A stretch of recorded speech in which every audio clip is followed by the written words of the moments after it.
अभी अभी तो मैंने बच्चों की माँ को वचन दिया था कि आज किसी को शिकायत करने का अवसर ना दूंगा, और अब मैं प्रभु श्री हरि की कल्पना जसोमती रानी के लल्ला में ही करने लगा।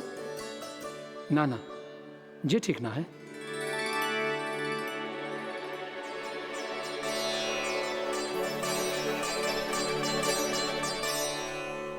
ठीक ही तो है, बिल्कुल सही पहचाना है आपने। बड़े तो बड़े, अब तो बालक भी हमारा उपहास उड़ाने लगे। मैं आपका उपहास नहीं उड़ाने आया, मैं तो आपके एकादशी के व्रत को पूरा कराने आया हूँ।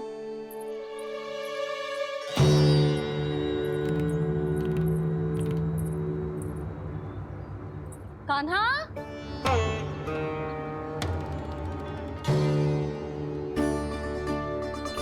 तो ये रे आपकी छड़ी और ये रे मेरी पीठ।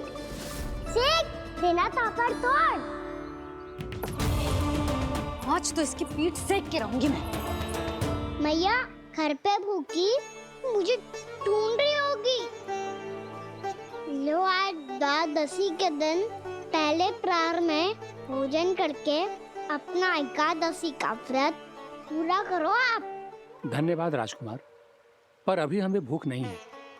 बहुत सारा काम पड़ा है, और अभी थोड़ी ही देर में शंकरी बहन भी अपनी मटकी लेने आती होंगी।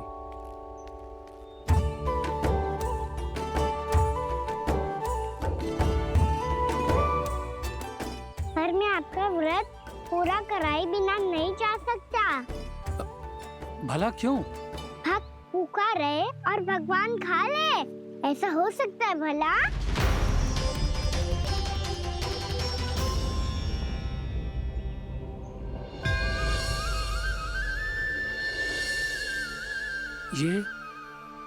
ये कैसा भ्रम हो रहा है मुझे लगता है अपना काम करना चाहिए।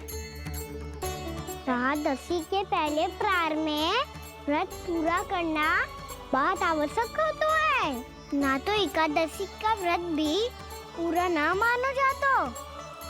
इतनी सारी ज्ञान की बातें तुम्हें कैसे पता है लल्ला?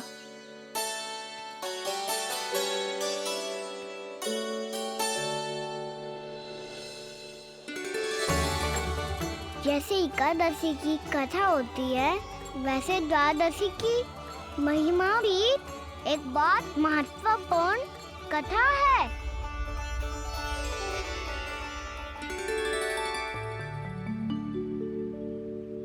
कैसी कथा? बिल्कुल सही समय पे आई हो आप, क्योंकि आपको ये कथा आपको अवश्य सुननी चाहिए।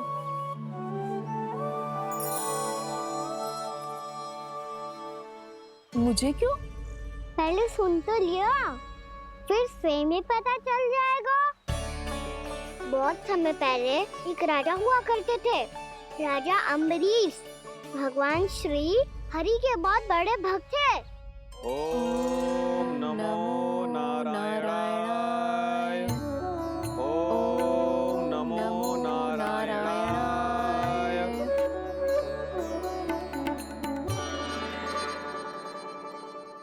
नेक पुण्य के काम करते थे वो। अपनी पत्नी के साथ हरि का नाम जपते रहते थे।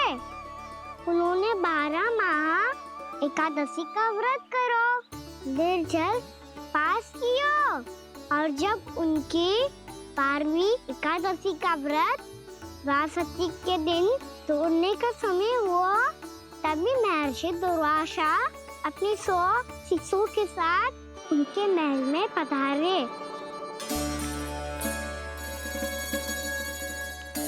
प्रणाम स्वीकार करें महर्षि। आप जैसे महान ऋषि मेरे राज्यसभा में आए, वो भी ऐसे अवसर पर जब मैं और मेरी पत्नी निरंतर 12 एकादशियों के बाद अंतिम एकादशी का व्रत तोड़ेंगे। इससे बड़े सौभाग्य की क्या बात हो सकती है हमारे लिए? आज आपके साथ साथ मेरा और मेरे शिष्यों का एकादशी व्रत भी पूरा होगा। संभव है प्रभु की इच्छा यही हो कि हम सब अपना व्रत एक साथ तोड़ें। ये तो अत्यधिक प्रसन्नता की बात है महर्षि। तो फिर ठीक है, हम सब यात्रा से थके हैं, व्रत तोड़ने से पहले हम स्नान करना चाहते हैं। जैसी आपकी इच्छा महर्षि। जब तक आप लोग लौटेंगे तब तक आपके सारे प्रबंध यहाँ हो चुके होंगे।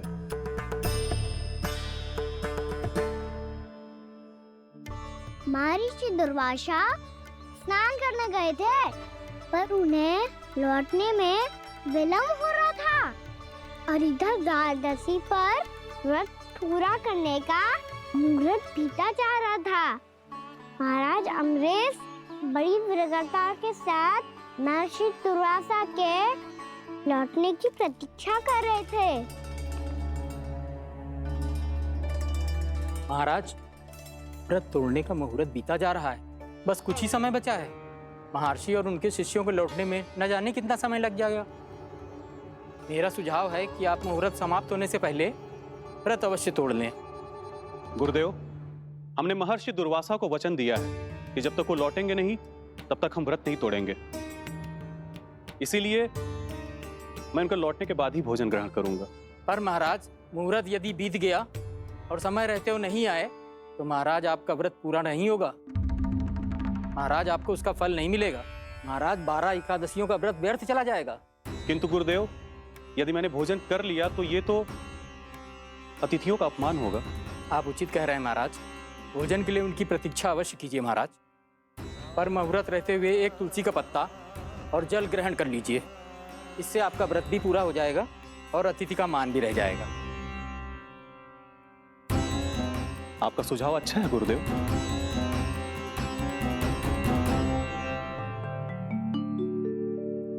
जैसे ही महाराज ने तुलसी का पत्ता खाया, वैसे ही महर्षि दुर्वासा लौट आए। महाराज,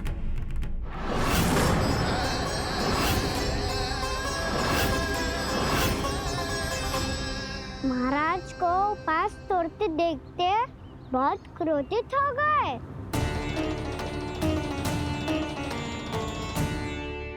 बहुत बड़े भक्त हैं आप, परंतु आप ये नहीं जानते अपने अतिथियों के साथ कैसा व्यवहार करना चाहिए। आपने हमें साथ भोजन करने का वचन दिया था, पर अपना व्रत क्यों तोड़ा आपने? महर्षि, मैंने भोजन नहीं ग्रहण किया। कहीं मुहूर्त न निकल जाए इस कारण मैंने एक तुलसी का पत्ता ग्रहण कर लिया। 56 भोग खाया हो या एक पत्ता, अपना व्रत तोड़कर अतिथियों का अपमान किया है, मेरा अपमान किया है। अब आपको दंड भोगना होगा ताकि आप सीख पाएं कि अतिथियों के साथ कैसा व्यवहार होना चाहिए। महर्षि, महर्षि, आप जो भी दंड मुझे देंगे मुझे स्वीकार है, किंतु आप क्रोधित मत होइए। क्रोध का कारण आपने दिया है महाराज। एक महर्षि का अपमान करके राक्षसी प्रवृत्ति का परिचय दिया है आपने। इसीलिए अब एक राक्षसी आपको दंड देगी।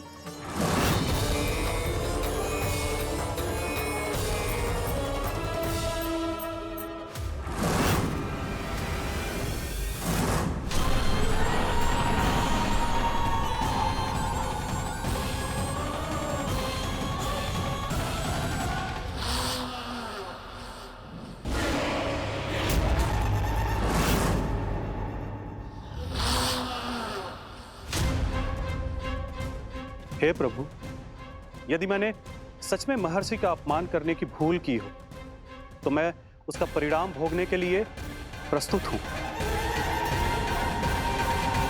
ओम नमो नारायणाय, ओम नमो नारायणाय नमः।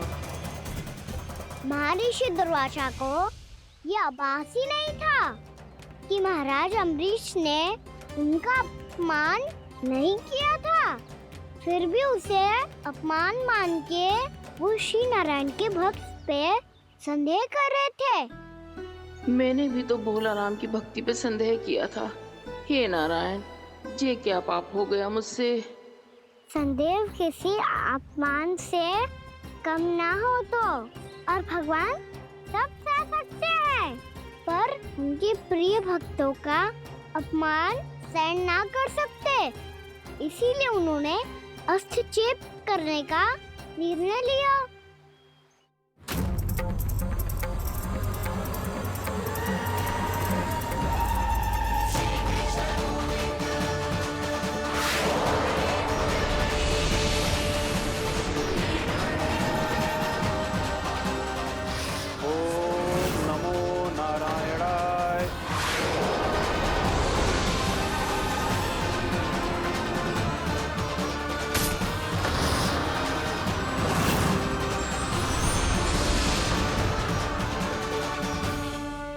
और फिर भगवान का वो सुदर्शन चक्र महर्षि दुर्वासा के पीछे पड़ गया। ये चक्र तो मेरी ओर बढ़ रहा है। ओम नमो नारायणाय। ये कैसे संभव हो सकता है? कोई रोको इसे, कोई रोको इसे।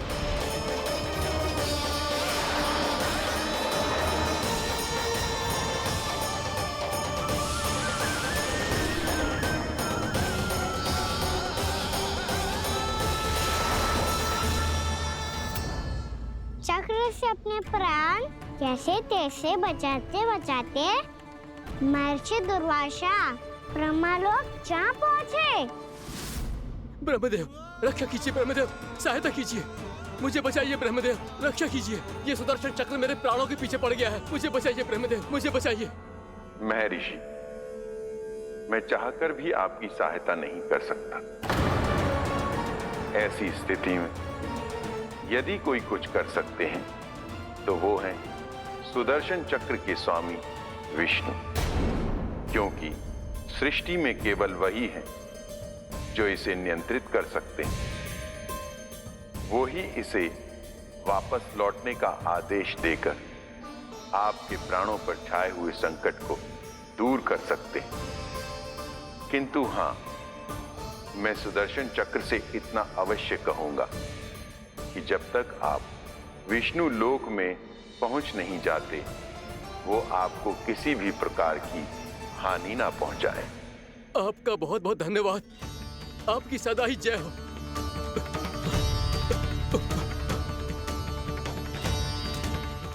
फिर क्या था? भागते भागते महर्षि दुर्वासा सीधे भगवान श्री हरि के शरण में बैकुंठ पहुंच गए। त्राहिमाम प्रभु, त्राहिमाम, मुझे बचाइए, मेरी सहायता कीजिए प्रभु, मेरी सहायता कीजिए। मैं आपके इस चक्र और ऊर्जा से नहीं भाग सकता प्रभु, कृपया करके अपने सुदर्शन को रोकिए, इसे वापस लीजिए प्रभु। यह असंभव है महर्षि। एक बार सुदर्शन चक्र मेरे हाथों से छूट जाए तो अपना उद्देश्य पूरा किए बिना, मेरे भक्तों की रक्षा किए बिना वापस नहीं लौटता। कोई तो उपाय होगा प्रभु, कृपया करके मेरे प्राण बचाइए प्रभु।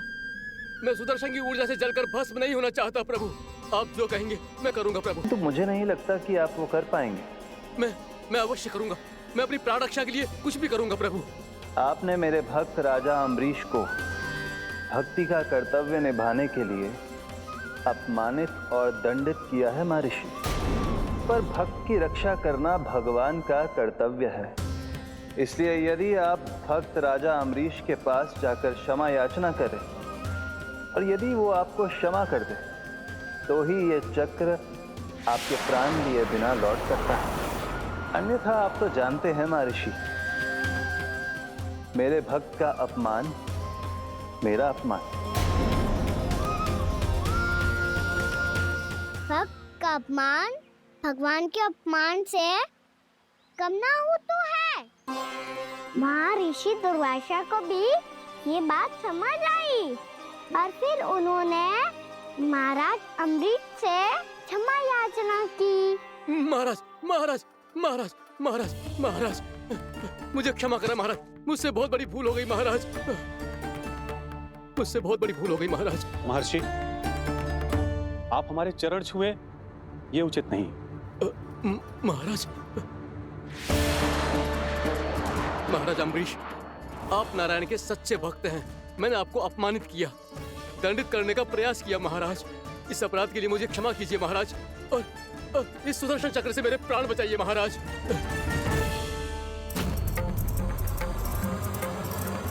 हे महान सुदर्शन, यदि महर्षि के लिए मेरे हृदय में अभी भी वही सम्मान और प्रेम हो जो इनके प्रथम आगमन पे था, तो कृपया आप अपने धाम वापस लौट जाइए।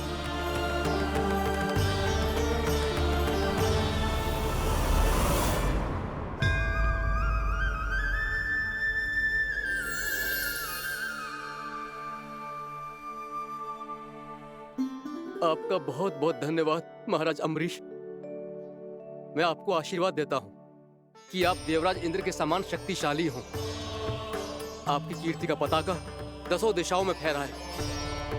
मेरी बस एक ही इच्छा है महर्षि, कि मैं आपके साथ अपना उपवास तोड़ सकूं।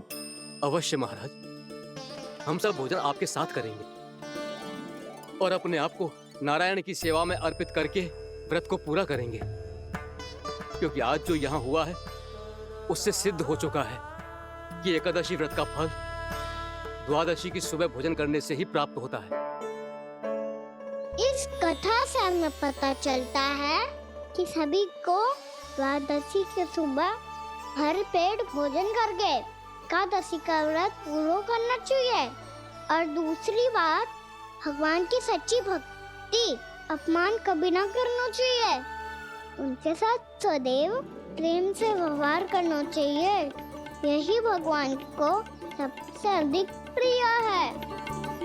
भैया भोला राम, मैंने भी श्री हरि पे तुम्हारे विश्वास का उपहास उड़ाया था, मुझे क्षमा कर दो।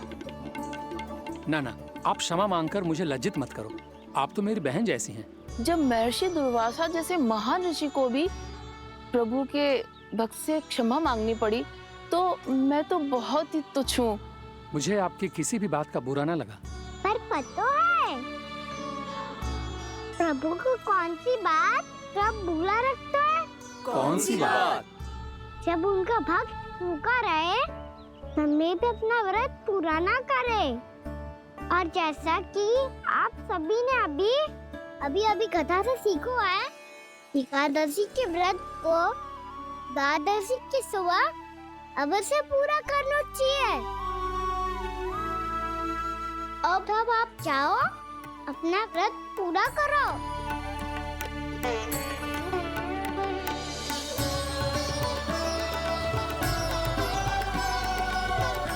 मैं आपके लिए जल लेके आती हूँ।